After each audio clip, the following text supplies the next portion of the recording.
The guitar on the bench today is the Harley Benton DC-600 VI, with the VI standing for Vintage Instrument. Harley Benton is also famous for kits for guitars. I've seen video after video of people building their Telecaster kit. I went to their website, the Thomann's website, and here's what's kind of amazing for this guitar is I paid $208.38, including shipping and tax, to get this guitar delivered a couple weeks later to my house. Little background on Harley Benton. Harley Benton is the in-house brand of Musikhaus Thomann. The company's guitars are made in China and quality controlled in Germany. If you like this video, click like, subscribe, and notify.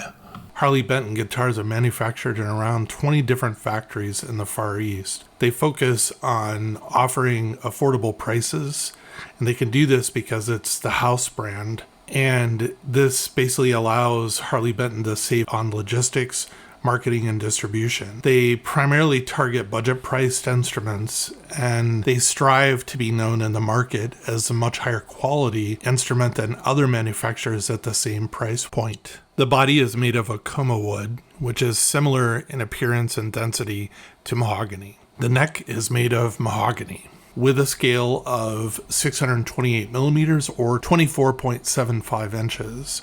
The neck has a C profile with a nut width of 1.69 inches. The fretboard is made of Indian laurel. It has a double action truss rod. The fretboard radius is 14 inches. It has 24 frets, block inlays, cream-colored neck binding, Clusen style machine heads, which the machine heads are okay.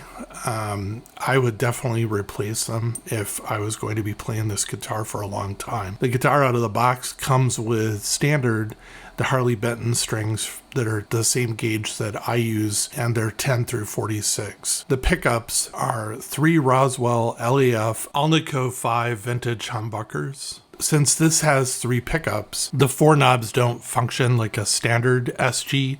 So there's 3 volume knobs and 1 tone knob. Each of the different volume knobs for each of the different pickups. There's a tune-o-matic bridge, my not so favorite gold finish hardware, and the color of this guitar is called vintage ivory, which is pretty much alpine white.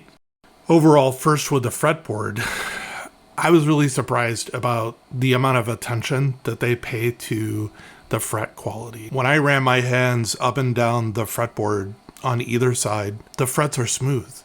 I couldn't find anything that was jagged or rough. When I was looking for rocking in the frets, I didn't find any rocking at all until I hit about the 12th fret and then a couple positions up from there. It was actually pretty good. Something else that was a real surprise to me was the quality of the inlay in the fretboard. I'm really surprised for a guitar in this price range. It's similar to something that you would pay in a much higher price range, to be honest with you. I've seen guitars in this price range that try to have inlays, and there's gaps, they're poorly cut, and from a distance it looks okay, but when you get up close it just looks really bad. This is not that. The last surprise that I encountered, and just kind of taking a look at this guitar and developing my opinion of it, is it's a very playable guitar right out of the box. I've heard others that have reviewed this guitar that have found that they had to adjust the neck. The neck on mine was completely flat and straight. I didn't have to adjust anything.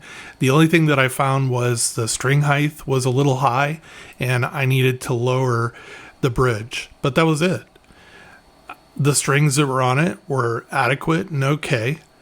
Everything about the guitar functioned, and it was actually a very playable guitar. I mean, I have no complaints about it.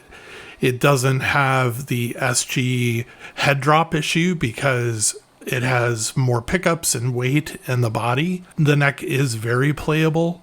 Overall, I would say that it's a nice guitar. I would expect to pay probably 2 to 3 times more than what I actually paid for. I think that is a phenomenal basis for probably a lot of mod projects.